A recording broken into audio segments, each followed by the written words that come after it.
ನಮಸ್ಕಾರ ವೀಕ್ಷಕರೇ, ನೀವು ನೋಡ್ತಾ ಇದ್ದೀರಾ ಗ್ಯಾರಂಟಿ ನ್ಯೂಸ್. ನಾನು ರಾಮ್ ಬಡ್ಗೆ.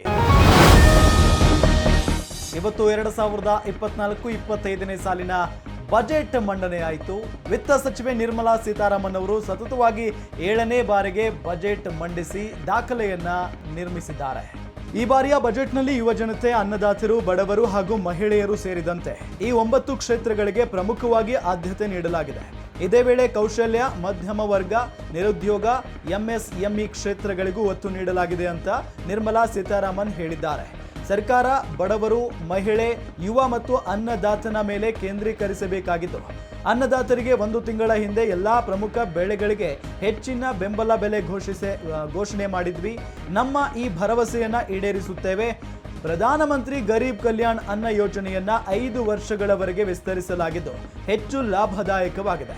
ಮಧ್ಯಂತರ ಬಜೆಟ್ನಲ್ಲಿ ಘೋಷಿಸಲಾದ ವಿವಿಧ ಯೋಜನೆಗಳ ಅನುಮೋದನೆ ಮತ್ತು ಅನುಷ್ಠಾನಕ್ಕಾಗಿ 80 ಕೋಟಿಗೂ ಹೆಚ್ಚು ಜನರ ಆಡಳಿತಾತ್ಮಕ ಕ್ರಮಗಳು ನಡೆಯುತ್ತಿವೆ ಅಂತ ತಿಳಿಸಿದ್ರು.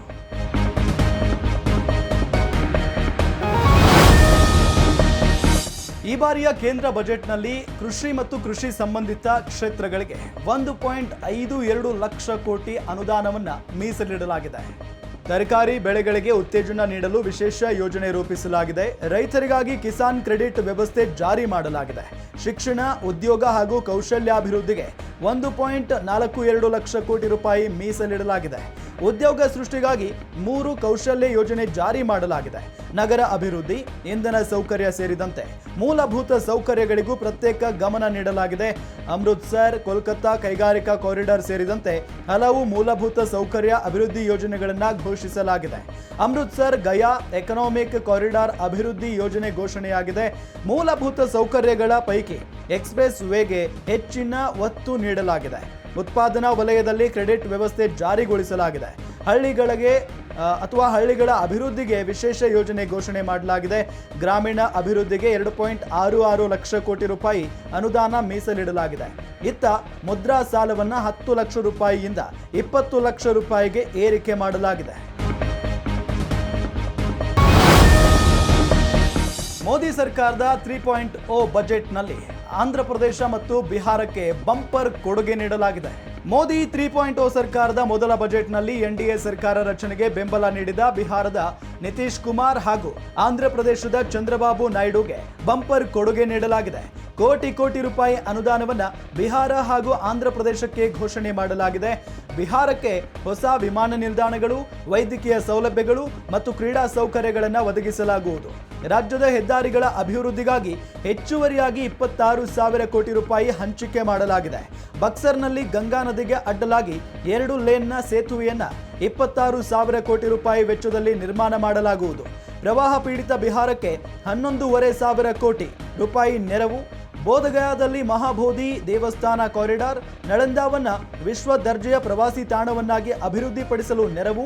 ಬಿಹಾರದ ವಿದ್ಯುತ್ ಯೋಜನೆಗಳಿಗೆ 21,400 ಕೋಟಿ ರೂಪಾಯಿ ಸೇರಿದಂತೆ 10 ಹಲವು ಯೋಜನೆ ನೀಡಲಾಗಿದೆ. ಆಂಧ್ರ ಪ್ರದೇಶದ ಮರು ಸಂಘಟನಾ ಕಾಯ್ದೆಯ ಭರವಸೆಗಳನ್ನು ಈಡೇರಿಸಲಾಗುವುದು. ಹೊಸ ರಾಜಧಾನಿಯ ನಿರ್ಮಾಣಕ್ಕಾಗಿ ಕಾಯ್ದೆ ಅಡಿ 15,000 ಕೋಟಿ ರೂಪಾಯಿ ಅನುದಾನವನ್ನು ಪ್ರಸಕ್ತ ಹಣಕಾಸು ವರ್ಷದಲ್ಲಿ ಬಿಡುಗಡೆ ಮಾಡಲಾಗುವುದು. ಹೈದರಾಬಾದ್ ಬೆಂಗಳೂರು ಕೈಗಾರಿಕಾ ಕಾರಿಡಾರ್ ಮತ್ತು ವಿಶಾಖಪಟ್ಟಣ ಚೆನ್ನೈ ಕೈಗಾರಿಕಾ ಕಾರಿಡಾರ್ ನಿರ್ಮಾಣ ಮಾಡುವುದಾಗಿ ವಿತ್ತ ಸಚಿವೆ ನಿರ್ಮಲಾ ಸೀತಾರಾಮನ್ ಘೋಷಣೆ ಮಾಡಿದ್ದಾರೆ.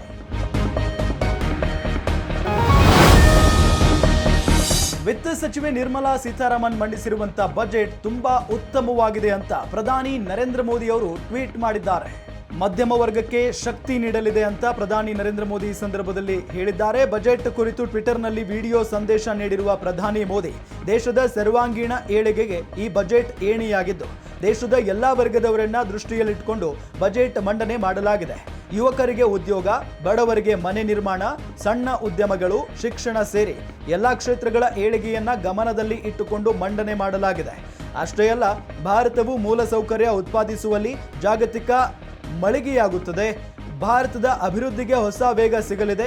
ಅಷ್ಟರ ಮಟ್ಟಿಗೆ ಪ್ರಸಕ್ತ ಸಾಲಿನ ಬಜೆಟ್ ದೇಶದ ಏಳಿಗೆಯನ್ನ ಪ್ರತಿನಿಧಿಸುತ್ತದೆ ಅಂತ ಹೇಳಿದ್ದಾರೆ. ಅಲ್ಲದೆ ಕಳೆದ 10 ವರ್ಷದಲ್ಲಿ ದೇಶದ 25 ಕೋಟಿ ಬಡವರು ಬಡತನದಿಂದ ಮುಕ್ತರಾಗಿದ್ದಾರೆ.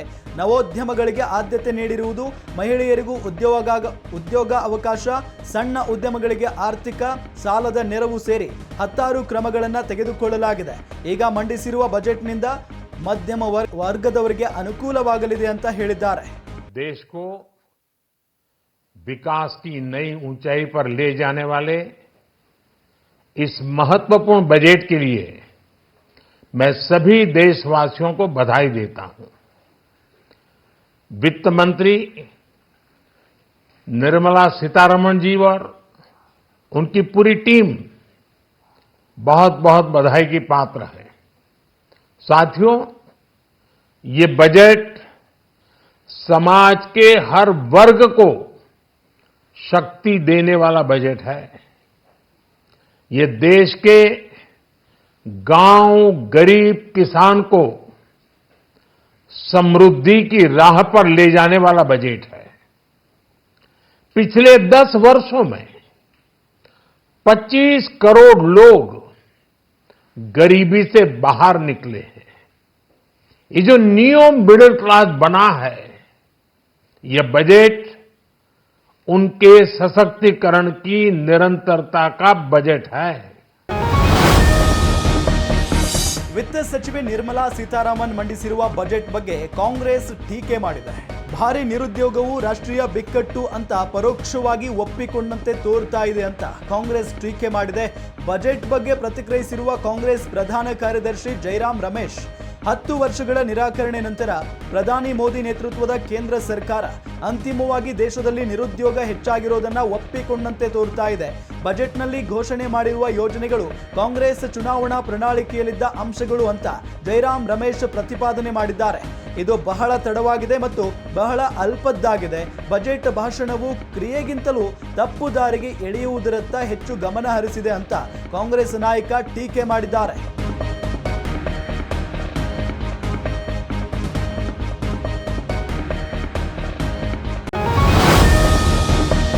ಕೇಂದ್ರ ಬಜೆಟ್ನಲ್ಲಿ ಕರ್ನಾಟಕಕ್ಕೆ ಏನೂ ಕೊಟ್ಟಿಲ್ಲ, ಕರ್ನಾಟಕಕ್ಕೆ ವಿತ್ತ ಸಚಿವೆ ನಿರ್ಮಲಾ ಸೀತಾರಾಮನ್ ಅವರು ಚೊಂಬು ಕೊಟ್ಟಿದ್ದಾರೆ ಅಂತ ಮುಖ್ಯಮಂತ್ರಿ ಸಿದ್ದರಾಮಯ್ಯ ಆಕ್ರೋಶವನ್ನ ವ್ಯಕ್ತಪಡಿಸಿದ್ದಾರೆ. ಕೇಂದ್ರ ಬಜೆಟ್ನಲ್ಲಿ ಕರ್ನಾಟಕಕ್ಕೆ ಯಾವುದೇ ಅನುದಾನ ನೀಡಿಲ್ಲ. ಕರ್ನಾಟಕದಿಂದಲೇ ರಾಜ್ಯಸಭೆಗೆ ಆಯ್ಕೆಯಾಗಿರುವ ವಿತ್ತ ಸಚಿವೆ ನಿರ್ಮಲಾ ಸೀತಾರಾಮನ್ ಕರ್ನಾಟಕಕ್ಕೆ ಚೊಂಬು ಕೊಟ್ಟಿದ್ದಾರೆ ಅಂತ ಮುಖ್ಯಮಂತ್ರಿ ಸಿದ್ದರಾಮಯ್ಯ ಆಕ್ರೋಶ ವ್ಯಕ್ತಪಡಿಸಿದ್ರು. ವಿತ್ತ ಸಚಿವೆ ನಿರ್ಮಲಾ ಸೀತಾರಾಮನ್ 48.21 ಲಕ್ಷ ಕೋಟಿ ಗಾತ್ರದ ಕೇಂದ್ರ ಬಜೆಟ್ ಮಂಡನೆ ಮಾಡಿದ್ದಾರೆ. 7ನೇ ಬಾರಿಗೆ ದಾಖಲೆ ಬಜೆಟ್ ಮಂಡಿಸಿದ್ದಾರೆ. ಬಿಹಾರ, ಆಂಧ್ರ ಪ್ರದೇಶ ಬಿಟ್ಟರೆ ಬೇರೆ ಯಾವ ರಾಜ್ಯಗಳಿಗೂ ಏನೂ ಕೊಟ್ಟಿಲ್ಲ. ಮೋದಿ ಅವರು ಪ್ರಧಾನಿಯಾಗಿ ಉಳಿಯಬೇಕಂದ್ರೆ ಆಂಧ್ರ, ಬಿಹಾರ ರಾಜ್ಯಗಳ ಬೆಂಬಲ ಬೇಕು. ಅದಕ್ಕಾಗಿ ಆ 2 ರಾಜ್ಯಗಳಿಗೆ ಮಾತ್ರ ವಿಶೇಷ ಅನುದಾನ ನೀಡಿದ್ದಾರೆ ಅಂತ ವಾಗ್ದಾಳಿ ನಡೆಸಿದ್ರು. ವಿತ್ತ ಸಚಿವೆ ನಿರ್ಮಲಾ ಸೀತಾರಾಮನ್ ಕರ್ನಾಟಕದಿಂದ ರಾಜ್ಯಸಭೆಗೆ ಆಯ್ಕೆಯಾದವರು. ಬಜೆಟ್ ಪೂರ್ವ ಚರ್ಚೆಯಲ್ಲಿ ಅನೇಕ ಯೋಜನೆಗಳ ಬಗ್ಗೆ ಮನವಿ ಮಾಡಿದ್ದೆವು. ಕರ್ನಾಟಕಕ್ಕೆ ವಿಶೇಷ ಅನುದಾನ ನೀಡುತ್ತಾರೆ ಎಂಬ ನಿರೀಕ್ಷೆ ಇತ್ತು. ಆದರೆ ಕರ್ನಾಟಕಕ್ಕೆ ಯಾವುದೇ ಅನುದಾನ ನೀಡದೆ ನಿರ್ಲಕ್ಷ್ಯ ಮಾಡಿದ್ದಾರೆ. ಕೇಂದ್ರ ಬಜೆಟ್ನಲ್ಲಿ ಕರ್ನಾಟಕಕ್ಕೆ ಒಂದು ರೀತಿ ಚೊಂಬು ಕೊಟ್ಟಿದ್ದಾರೆ ಅಂತ ಕಿಡಿಕಾರಿದ್ರು. ಕೇಂದ್ರದ ನಿರ್ಮಲಾ ಸೀತಾರಾಮನ್ ಅವರು ಹಣಕಾಸಿನ ಸಚಿವರು 2024-25ನೇ ಸಾಲಿನ ಬಜೆಟನ್ನು ಇವತ್ತು ಮಂಡಿಸಿದ್ದಾರೆ. ಬಜೆಟ್ ಗಾತ್ರ 48,21,000 ಕೋಟಿ ರೂಪಾಯಿ. ಈ ಬಜೆಟ್ಟು ಒಂದು ರೀತಿ ಕರ್ನಾಟಕಕ್ಕೆ ನಿರ್ಮಲಾ ಸೀತಾರಾಮನ್ ಅವರು ಚೊಂಬು ಕೊಟ್ಟಿದ್ದಾರೆ. ಕರ್ನಾಟಕಕ್ಕೆ ಏನು ಸಿಕ್ಕಿಲ್ಲ. ವಿತ್ತ ಸಚಿವೆ ನಿರ್ಮಲಾ ಸೀತಾರಾಮನ್ ಮಂಡಿಸಿರುವ ಬಜೆಟ್ ಎನ್ಡಿಎ ಸರ್ಕಾರವನ್ನ ಉಳಿಸಿಕೊಳ್ಳುವ ಬಜೆಟ್ ಆಗಿದೆ ಅಂತ ಡಿಸಿಎಂ ಡಿಕೆ ಶಿವಕುಮಾರ್ ವ್ಯಂಗ್ಯ ಮಾಡಿದ್ದಾರೆ. ಕರ್ನಾಟಕಕ್ಕೆ ಯಾವುದೇ ನೆರವು ನೀಡದೆ ಅವರ ಮೇಲಿದ್ದ ನಿರೀಕ್ಷೆಗಳನ್ನ ಹುಸಿ ಮಾಡಿದ್ದಾರೆ ಅಂತ ಡಿಸಿಎಂ ಡಿಕೆ ಶಿವಕುಮಾರ್ ತಿಳಿಸಿದರು. ಕೇಂದ್ರ ಬಜೆಟ್ ವಿಚಾರವಾಗಿ ವಿಧಾನಸೌಧದ ಆವರಣದಲ್ಲಿ ಮಾಧ್ಯಮಗಳಿಗೆ ಪ್ರತಿಕ್ರಿಯೆ ನೀಡಿದ ಡಿಸಿಎಂ ಡಿಕೆ ಶಿವಕುಮಾರ್, ಈ ಬಜೆಟ್ನಲ್ಲಿ ನಿರ್ಮಲಾ ಸೀತಾರಾಮನ್ ಅವರು ತಮ್ಮ ಸರ್ಕಾರವನ್ನ ಉಳಿಸಿಕೊಳ್ಳಲು ಬಿಹಾರ ಹಾಗೂ ಆಂಧ್ರ ಪ್ರದೇಶಕ್ಕೆ ಹೆಚ್ಚಿನ ಒತ್ತು ನೀಡಿದ್ದಾರೆ. ಇದು ಅತ್ಯಂತ ನಿರಾಶಾದಾಯಕ ಬಜೆಟ್. ಈ ಬಜೆಟ್ನಲ್ಲಿ ಕೇಂದ್ರ ಸರ್ಕಾರ ದೇಶವನ್ನ ಒಂದಾಗಿ ನೋಡಿಲ್ಲ. ಇಂಡಿಯಾ ಮೈತ್ರಿಕೂಟದ ಪಕ್ಷಗಳು ಅಧಿಕಾರದಲ್ಲಿರುವ ರಾಜ್ಯಗಳನ್ನು ಕಡೆಗಣಿಸಿದ್ದಾರೆ. ಇದು ಕೇವಲ ಬಿಜೆಪಿ ಹಾಗೂ ಎನ್ಡಿಎ ಮೈತ್ರಿಕೂಟ ಪಕ್ಷಗಳ ಆಡಳಿತ ರಾಜ್ಯಗಳಿಗೆ ನೆರವು ನೀಡುವ ಬಜೆಟ್ ಆಗಿದೆ. ನಿರ್ಮಲಾ ಸೀತಾರಾಮನ್ ಅವರು ಕರ್ನಾಟಕವನ್ನ ಪ್ರತಿನಿಧಿಸಿದ್ದು ತಮ್ಮ ರಾಜ್ಯಕ್ಕೆ ಆದ್ಯತೆ ನೀಡುತ್ತಾರೆ, ಕರ್ನಾಟಕದ ಹಿತ ರಕ್ಷಣೆ ಮಾಡುತ್ತಾರೆ, ಬಾಕಿ ಇರುವ ಯೋಜನೆಗಳಿಗೆ ಅನುದಾನ ನೀಡುತ್ತಾರೆ ಎಂಬ ನಿರೀಕ್ಷೆ ಹುಸಿಯಾಗಿದೆ ಅಂತ ಬೇಸರ ವ್ಯಕ್ತಪಡಿಸಿದ್ರು. ನಿರ್ಮಲಾ ಸೀತಾರಾಮನ್ ಬಗ್ಗೆ ಬಹಳ ಅಭಿಮಾನ ಇತ್ತು. ಅವರು ಕರ್ನಾಟಕಕ್ಕೆ ರಕ್ಷಣೆ ಮಾಡ್ತಾರೆ, ಹಣ ಕೊಡ್ತಾರೆ, ಅನೇಕ ಯೋಜನೆಗಳಿಗೆ ಯಾವ್ದಾದ್ರು ಪೆಂಡಿಂಗ್ ಇದ್ದು ಅವರಿಗೆಲ್ಲ ಕೊಡ್ತಾರೆ ಅಂತೇಳಿ ಇತ್ತು. ಅವರು ಗಮನ ಸೆಳೆಯಲಿಲ್ಲ. ಏನಿದ್ರು ಅವ್ರ ಸರ್ಕಾರ ಉಳಿಸ್ಕೊಳ್ಳಕ್ಕೆ ಬಿಹಾರ, ಆಂಧ್ರ ಪ್ರದೇಶ ಅವರು ಮಾತ್ರ ಗಮನಿಸಿದ್ದಾರೆ. ನಮ್ಮ ಬೇರೆ ರಾಜ್ಯಗಳಿಗೆ ಅವರು ಗಮನಿಸಿಲ್ಲ. ವಿಶೇಷವಾಗಿ ಕಾಂಗ್ರೆಸ್ ಸರ್ಕಾರ ಇರುವಂತಹ ರಾಜ್ಯಗಳಿಗೆ, ಇಂಡಿಯಾ ಇರುವಂತಹ ರಾಜ್ಯಗಳಿಗೆ ಯಾವ ತರದ ಗಮನ ಇಲ್ಲ. ಬಹಳ ತಾರತಮ್ಯ ಇದೆ. ಇದು ಬಹಳ ಖಂಡನೀಯ. ಇದ್ರ ಬಗ್ಗೆ ಡೀಟೇಲ್ ಆದ್ಮೇಲೆ ತಿರ್ಗಾ ಮತ್ತೆ ನಿಮ್ಮ ಹತ್ರ ನಾವು ಮಾತಾಡ್ತೀವಿ. ಇಡಿ ಅಧಿಕಾರಿಗಳ ಕಿರುಕುಳವನ್ನ ಖಂಡಿಸಿ ಇವತ್ತು ಕಾಂಗ್ರೆಸ್ನ ನಾಯಕರೆಲ್ಲರೂ ಇಡಿ ವಿರುದ್ಧ ಕ್ರಮ ಆಗಬೇಕು ಅಂತ ಪ್ರತಿಭಟನೆ ಮಾಡಿದ್ರು.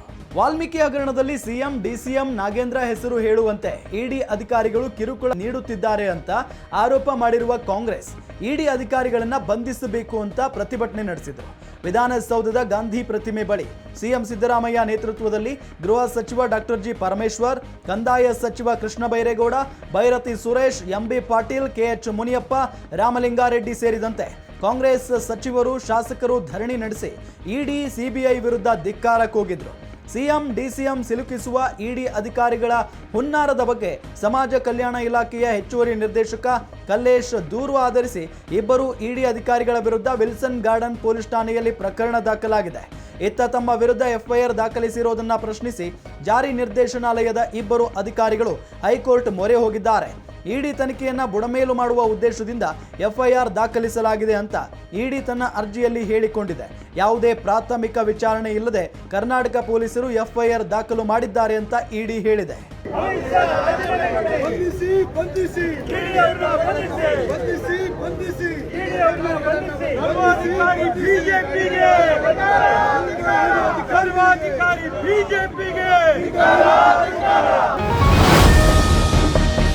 ಅಸಹಜ ಲೈಂಗಿಕ ದೌರ್ಜನ್ಯದ ಆರೋಪದ ಮೇಲೆ ಪರಪ್ಪನ ಅಗ್ರಹಾರದಲ್ಲಿದ್ದ ಸೂರಜ್ ರೇವಣ್ಣ ಇವತ್ತು ಬಿಡುಗಡೆಯಾಗಿದ್ದಾರೆ. 1 ತಿಂಗಳ ನಂತರ ಇವತ್ತು ಪರಪ್ಪನ ಅಗ್ರಹಾರದಿಂದ ಹೊರಗಡೆ ಬಂದಿದ್ದಾರೆ. ನಿನ್ನೆ ಬೆಂಗಳೂರಿನ ಜನಪ್ರತಿನಿಧಿಗಳ ನ್ಯಾಯಾಲಯ ಜಾಮೀನು ಮಂಜೂರು ಮಾಡಿದ ಹಿನ್ನೆಲೆ ಇಂದು ಜಾಮೀನು ಪ್ರಕ್ರಿಯೆ ಮುಗಿಸಿ ಬೆಂಗಳೂರಿನ ಪರಪ್ಪನ ಅಗ್ರಹಾರ ಜೈಲಿನಿಂದ ಹೊರಬಂದಿದ್ದಾರೆ. ಜೈಲಿನಿಂದ ಹೊರಬಂದ ಬಳಿಕ ಪ್ರತಿಕ್ರಿಯೆ ನೀಡಿದ ಸೂರಜ್ ರೇವಣ್ಣ, ಸತ್ಯವನ್ನ ಮುಚ್ಚಿಡಲು ಆಗಲ್ಲ, ನಾನು ಯಾವುದೇ ತಪ್ಪು ಮಾಡಿಲ್ಲ, ನಮ್ಮ ಕುಟುಂಬವನ್ನ ಮುಗಿಸಲು ಷಡ್ಯಂತ್ರ ನಡೆಸಿದ್ದಾರೆ, ಇದರ ವಿರುದ್ಧ ಹೋರಾಟ ನಡೆಸುತ್ತೇನೆ ಎಂದಿದ್ದಾರೆ. ಸತ್ಯನ ದಾಖಲೆಗಳನ್ನು ಮುಚ್ಚಿಡಕ್ಕಾಗಲ್ಲ. ಇವತ್ತೇನು ಆರೋಪಗಳನ್ನು ಮಾಡಿ ಕುತಂತ್ರ ಮಾಡಿ ನಮ್ಮ ಕುಟುಂಬನ ನನ್ನ ಮೇಲಾಗಲಿ ವೈಯಕ್ತಿಕವಾಗಿ ಇವತ್ತು ತೇಜೋವಧೆ ಮಾಡಬೇಕು ಅನ್ನೋ ದುರುದ್ದೇಶದಿಂದ ಈ ಒಂದು ಪ್ರಕರಣ ದಾಖಲಿಸಿದ್ದಾರೆ. ಅದಕ್ಕೆಲ್ಲದಕ್ಕೂ ಸ್ವಲ್ಪ ಕೆಲವೇ ದಿನಗಳಲ್ಲಿ ಉತ್ತರ ಬರುತ್ತೆ. ನಾನು ಕೂಡ 2-3 ದಿನದಲ್ಲಿ ನಿಮ್ಮ ಮಾಧ್ಯಮದಲ್ಲೇ ಬಂದು ಪ್ರತಿ ಒಂದು ವಿಷಯಕ್ಕೂ ಕೂಡ ಸ್ಪಷ್ಟೀಕರಣ ಕೊಡ್ತೀನಿ. ನಾವೇನದಕ್ಕೆ ಎದುರ್ಕೊಂಡು ಓಡೋಗಲ್ಲ. ಆಸಂಚನೆ ರಾಜಕಾರಣ ಏನು ನಡೀಬೇಕು ಅದು ನಡೆದೇ ನಡೆಯುತ್ತೆ ಅಂತ ಹೇಳಕ್ ಬಯಸ್ತಾ, ನಾನು ಮೊದಲನೇ ದಿನದೂ ಸಂಪೂರ್ಣವಾಗಿ ತನಿಖೆ ಸಂಬಂಧಪಟ್ಟಂತೆ ನಮ್ಮ ಎಲ್ಲಾ ತನಿಖೆಗಳಿಗೂ ನಾನು ಸ್ಪಂದಿಸಿದ್ದೀನಿ, ನಾನು ಸಹಕರಿಸಿದ್ದೀನಿ. 4 ವರ್ಷದ ಹೆಣ್ಣು ಮಗುವನ್ನ ಸಂಬಂಧಿಯೊಬ್ಬ ಅತ್ಯಾಚಾರ ಮಾಡಿ ಅಪಹರಿಸಿ ಕೊಲೆ ಮಾಡಿರುವಂತಹ ಘಟನೆ ಮಾಗಡಿ ತಾಲೂಕಿನಲ್ಲಿ ನಡೆದಿದೆ. ಮಗುವಿನ ಶವವು ತಿಪ್ಪಗೊಂಡನಹಳ್ಳಿ ಬಳಿ ಪತ್ತೆಯಾಗಿದೆ. ಘಟನೆಗೆ ಸಂಬಂಧಪಟ್ಟಂತೆ ಆರೋಪಿ ಬೆಂಗಳೂರಿನ ಗೌರಿಪಾಳ್ಯದ ಇಮ್ರಾನ್ ಖಾನ್ ವಿರುದ್ಧ ಮಾಗಡಿ ಠಾಣೆ ಪೊಲೀಸರು ಪೋಕ್ಸೋ ಕಾಯ್ದೆಯಡಿ ಪ್ರಕರಣ ದಾಖಲಿಸಿಕೊಂಡು ಬಂಧಿಸಿದ್ದಾರೆ. ಸಂತ್ರಸ್ತ ಮಗುವಿನ ಕುಟುಂಬದ ಸಂಬಂಧಿಯಾದ ಆರೋಪಿ ಆಗಾಗ ಮನೆಗೆ ಬಂದು ಹೋಗ್ತಾ ಇದ್ದ. ಅದೇ ರೀತಿ ಜುಲೈ 20ಕ್ಕೆ ಬಂದಿದ್ದ ಆತ ಕೊಲೆಯಾಗಿರುವ ಹೆಣ್ಣು ಮಗುವನ್ನ ಸಂಜೆ ಅಂಗಡಿಗೆ ಕರೆದುಕೊಂಡು ಹೋಗಿ ಐಸ್ ಕ್ರೀಮ್ ಕೊಡಿಸೋ ನೆಪದಲ್ಲಿ ತನ್ನೊಂದಿಗೆ ಕರೆದುಕೊಂಡು ಹೋಗಿದ್ದ ಅಂತ ಪೊಲೀಸರು ತಿಳಿಸಿದ್ದಾರೆ. ಸಂಜೆ 7 ಗಂಟೆಯಾದರೂ ಮಗು ಮನೆಗೆ ಬಾರದಿದ್ರಿಂದ ಗಾಬರಿಗೊಂಡ ತಾಯಿ ಅಕ್ಕಪಕ್ಕ ಹುಡುಕಾಟ ನಡೆಸಿದ್ದಾರೆ.